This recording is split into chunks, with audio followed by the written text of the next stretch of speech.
The really neat thing about these motion presets is that they're actually just starting points for your animation. Every single property that they set up, you can go back in and change, and you'll just be modifying your animation from where the preset started it. Let's move the playhead back to the beginning of the animation, and let's take a look at the starting point. Our camera starts right in the middle of the screen because that's where we had it originally. But what if I wanted it to fly in from off screen? Well, all I actually have to do is grab a hold of that beginning position and move it off screen.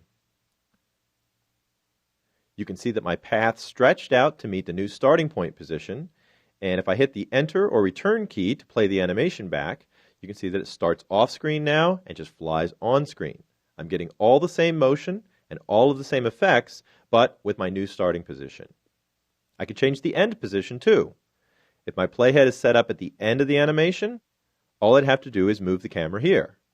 Let's move it over to the left a little bit, and you can see my timeline and my path adjust exactly the same way. I can change any of the other properties I want to as well. I'm not restricted to just position. For instance, our animation ends with the camera at 100% alpha. Well, if my playhead is down at the end of the animation, I can change that alpha to whatever I'd like it to be. Let's say I pull the slider down to about 50%.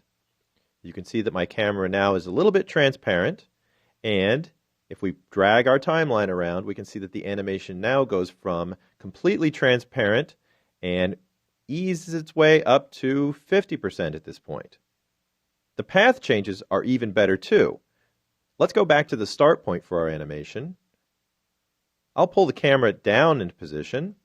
You can see that my path adjusts, but the really neat thing is that this path doesn't have to be a straight line. It's actually a Bezier curve.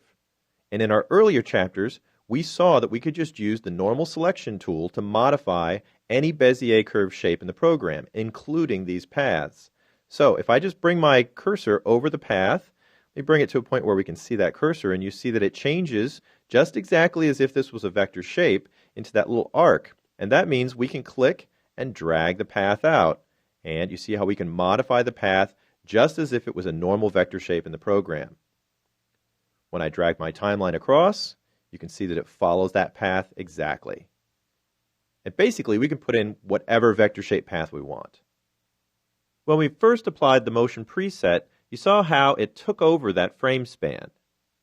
Well, we can apply a preset over top of this one, and it'll do the same thing. If I go back into the Motion Presets panel, and I pick out a different animation, let's try one of these blur ones here. I'm going to do a fly in blur right. There we can see that blur effect. I'll click Apply, and it asks me if I want to replace that current motion. Now I'll just click Yes, and all the settings from our previous animation, including the frame span itself, will be replaced with the new preset. And there you can see a fly in right.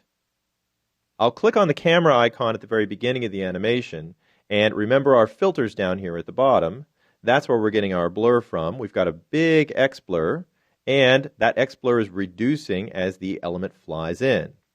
Now we just saw how we could change the beginning and ending points of the tween, but we can also move the entire tween if you want to. To do that, click on the path for the tween and make sure the entire path is selected. Over in the property windows, it'll confirm your selection by showing that you've got the entire motion tween now and not just the camera icon that we were looking at before. When that's selected, just grab the path and bring it on up wherever you want it to be. I'm going to set it right up here in the top of my animation, and let's see what that looks like in the timeline by dragging our playhead. There we can see the blur comes in, and by the time it gets to the end of the animation, the blur is completely gone. Let's try one more preset just so we can see the variety that we've got to choose from. I've still got my camera icon selected, so I'm going to go back to Motion Presets. I'll scroll up to the top, and we've got that Bounce Smoosh one. Now you can see by the preview that we've got some scale changes going on and a couple of different bounces in this one. So I'm just going to click Apply. I'll replace the current motion object with a new selection, and we've got a much longer span here for our preset. Let me click to get rid of that Motion Preset window, and let's preview our animation. I'm just going to go back to the Control menu and hit Rewind and then Play so we can see the whole thing. And there's our camera. Now you can see everything else has disappeared off the screen, but we're seeing those scale changes and all the bounces in here as well. Just for fun, let's go back to the beginning of our timeline.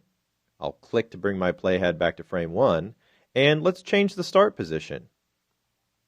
I'll grab the camera at that point, and I'm just going to drag it over to the other side of the screen, and you can actually see the path that's created for this one is giving me all the bounces, but it's also moving from the start point to the finish point as it does so. So we've got a much more interesting animation that we're working with here.